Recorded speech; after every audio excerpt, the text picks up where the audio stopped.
Welcome back नाज़रीन। Chief justice साहब से मैंने ब्रेक पर जाने से पहले सवाल किया था कि इश्यूज क्या हो सकते हैं और क्या इश्यूज एड्रेस नहीं किए गए हैं इस हुकूमत के दौर में।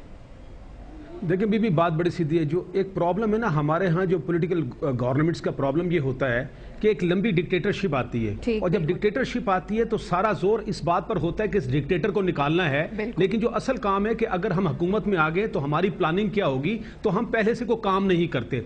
डेफिनेटली बीबी शहीद ने तो काम शायद किया होगा क्योंकि वो तो काम अपना करती रही, लेकिन अनफॉर्चुनेटली उनकी डेथ हो गई। तो एक मेरा ख्याल है ये जो मौजूदा हुकूमत का प्रॉब्लम ये है कि इन्होंने कोई अपना रोड मैप नहीं बनाया कि जब हमको इक़्तिदार मिल जाएगा और जो भी हालात है उसको हमने किस तरह ठीक करना है। और फिर जिस वक्त आगे देखें ना, आप कुछ भी कह लें, 3.25 साल तो बाहर लोग हैं ना, 3.25 साल में बीबी देखे अब तक आम परसेप्शन ये है कि अभी तक पता नहीं चल रहा कि इनका अपना प्लानिंग है क्या। मिसाल के तौर पर देखें, चूंकि इन्होंने रेलवे की बात की, देखें ना, अगर रेलवे का मिनिस्टर ये कहता है कि मैंने सदर साहब को कहा कि रेलवे बंद कर दो, लेकिन 2 दिन बाद फिर ये कहता है कि अगर रेलवे के मिनिस्टर से मुझे उठाया तो मैं घर चला जाऊंगा, तो देखें ये बड़ी सीरियस बातें हैं। तो अभी तक चले मान लेते हैं 3.25 साल में ये कुछ नहीं कर सके, लेकिन 3.25 साल में कम से कम रोड मैप तो नजर आना चाहिए था कि ये करना है या ये नहीं करना। तो वो अनफॉर्चुनेटली, क्योंकि अगर 3.25 साल में आपने कुछ नहीं किया तो आखिरी 1 साल में कुछ करना जो है ना, वो तो आखिरी 1 साल तो वैसे इलेक्शन का साल होता है, की तैयारी तो उसमें कुछ होने की उम्मीद नहीं है। हाँ जी शर्मिला।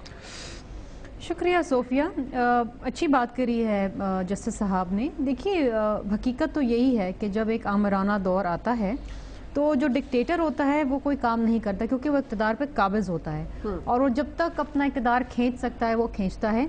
उसको ज़ाहिरी बात है अवाम के सामने दोबारा नहीं जाना, तो वो इस मद में कोई काम नहीं करता।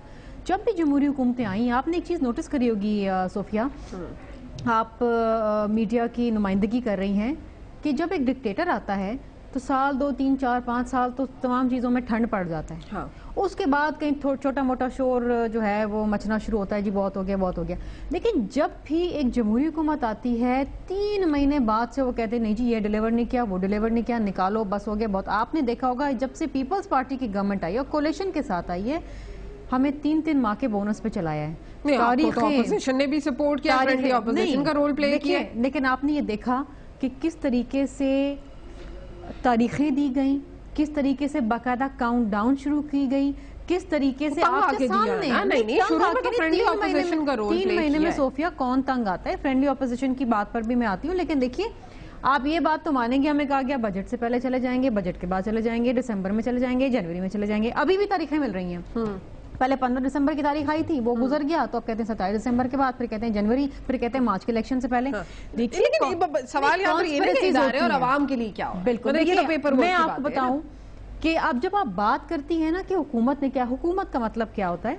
हुकूमत का मतलब होता है तमाम इदारे बशमूल पार्लियामेंट, आपका एग्जीक्यूटिव, आपकी जो पार्लियामेंट है, जो आपका लेजिस्लेचर है, और आपकी जो हुकूमती इदारे हैं जिसमें आपकी अदलिया भी आ जाती है, जिसमें आपकी पार्लियामेंट भी आ जाती है। नहीं तो अगर कोई नाकाम हुआ है, पब्लिक जाकर ये कहती है नोटिस ले लें, आज खुद नोटिस एक फैशनेबल वर्ड बन के रह गए इस हुकूमत के अंदर। लोग तारीख में इतना ज्यादा सुमोटो नोटिस नहीं हुए जितने पिछले 2.5 साल के अंदर तंग आ गए। नहीं क्योंकि आपके इदारे डिलीवर करने में जस्टिस साहब यहाँ पर मौजूद हैं, माशाल्लाह ये जज रह चुके हैं, इनको पता है कि सुमोटो नोटिस किस बारीकी से और किस एहतियात के साथ इसको इस्तेमाल करना पड़ता है। पैथेटिक सिचुएशन के अंदर लेना होता है। It is a very embarrassing point for a country के नोटिस लिए जा रहे हैं। पैथेटिक सिचुएशन उस वक्त है जब एक औरत अपनी इज्जत बचाने की खातिर सुप्रीम कोर्ट के बाहर आ जाती है कि खुदारा मेरी मदद करें, मेरी भी सुन लें, मैं भी इंसाफ की तलबगार हूं, क्योंकि उनके जो मुकदमात जो लगे हुए हैं, जो लाखों की तादाद में पूरे पाकिस्तान में, वो नहीं सुने जा रहे हैं।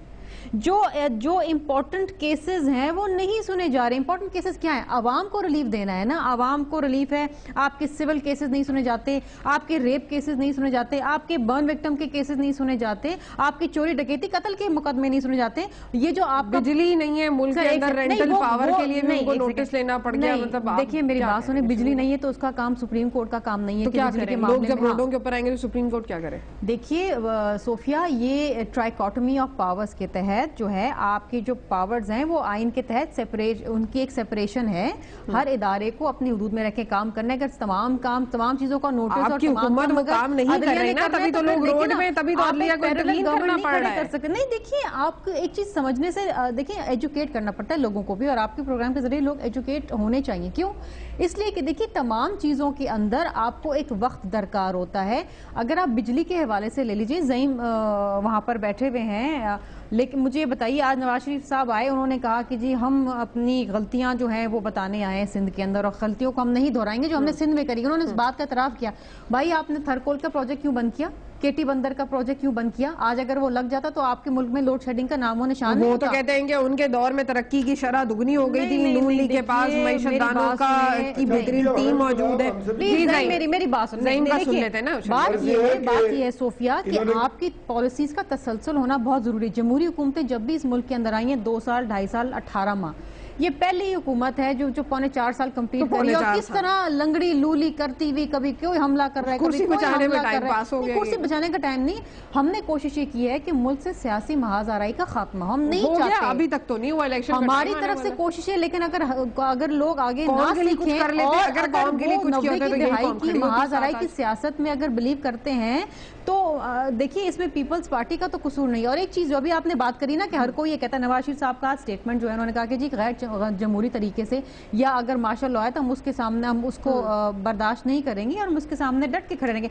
ये क्यों आया ये स्टेटमेंट? क्योंकि सीखा है पॉलिटिकल पार्टीज ने, ये सीखा है कि जब आपस में सियासतदान लड़ते हैं, अच्छा ज़ईम का पॉइंट ऑफ व्यू लेते हैं, सीखा तो डेफिनेटली वो तो कोई इसको चले जाते हैं। ज़ईम का पॉइंट ऑफ व्यू लेते हैं, जी डिक्टेटर आके बैठ जाता है। जी ज़ईम, देखिए बीबी, अर्ज ये है कि जब आप बात करें किसी प्रोजेक्ट की, तो मैं सिर्फ ये जुमला कहूँगा कि प्रोजेक्ट्स लगने की वजह से एनर्जी क्राइसिस नहीं है, बल्कि पाकिस्तान में आज भी 23,000 मेगावाट की कैपेसिटी मौजूद है, जबकि कंजम्पशन मैक्सिमम 19,000 मेगावाट है।